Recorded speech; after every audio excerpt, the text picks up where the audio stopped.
આજ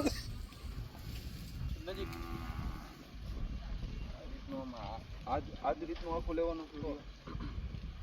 પેલા તો બધાને જય હિન્દ, જય ભારત, જય માતાજી, રામ રામ।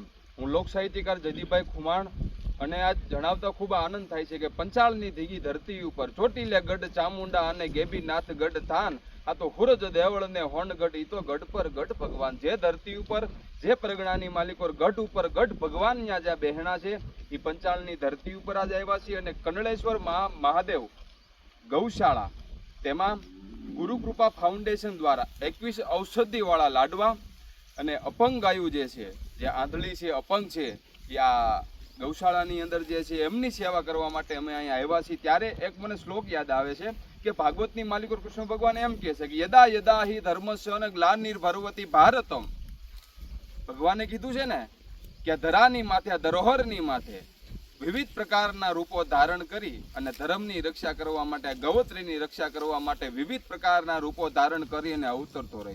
મને ને તમને સવાલ થાય કે કૃષ્ણ ભગવાન એવા કેવા રૂપ ધારણ કરીને આપણી બધાની સામે આપણા ધર્મની આ ગૌત્રીની સેવા કરવા માટે આવે તો ભગવાન આપને કઈ રીતના દેખાય? ભગવાન હકીકતમાં ખુદ આમાં નથી આવતા, પણ આ જે ગુરુકૃપા ફાઉન્ડેશન જે છે, જે તમામ જે સેવકો છે એના વિચારમાં ભગવાન જન્મ લે છે, એના એક વર્તછોમાં, એના એક વિચારમાં ભગવાન જન્મ લઈ અને આવા પશુઓના કે આપણા ધર્મની રક્ષા કરવા માટે વારંવાર અવતરતા હોય છે। અને જાહેર જનતાને, 18 વર્ણને, આવનાર પેઢીને અને યુવાનોને ખાસ હું વિનંતી કરું છું કે આ ઉંમરમાં આપણે અનેક ખોટી રીતે પૈસા બગાડી અને આપણે કાંઈ પણ આપણા શોખ પૂરા કરતા હોય છે, પણ મારે ને તમારે આ ગુરુકૃપા ફાઉન્ડેશન અને એમના જે લોકો છે એમાંથી શીખવા જેવી એક એવી બાબત છે કે 1000 જે જણ જે છે આ ફાઉન્ડેશનની માલિકો, અને એમાં મહિને 1-1000 પોતાના મહેનતના કાઢી, પોતાના પરસેવાથી જે મહેનત કરીને જે પૈસા કમાય છે એ પૈસા કાઢી અને મહિને ને મહિને આમાં 1000 રૂપિયા આપે છે। અને મહિને ને મહિને, અઠવાડિયે ને અઠવાડિયે હરેક ગૌશાળામાં જઈ ને આવી ગૌત્રીની, આપણી ગાવલડીની સેવા કરે છે। અને મને ને તમને દુનિયામાં એવો સંદેશો આપે છે કે દુનિયાની માલિકોર, જગતની માલિકોર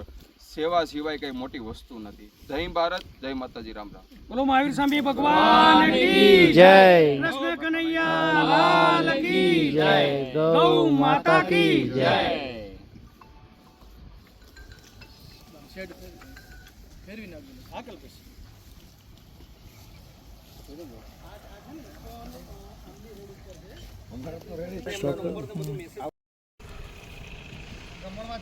હા ભાઈ,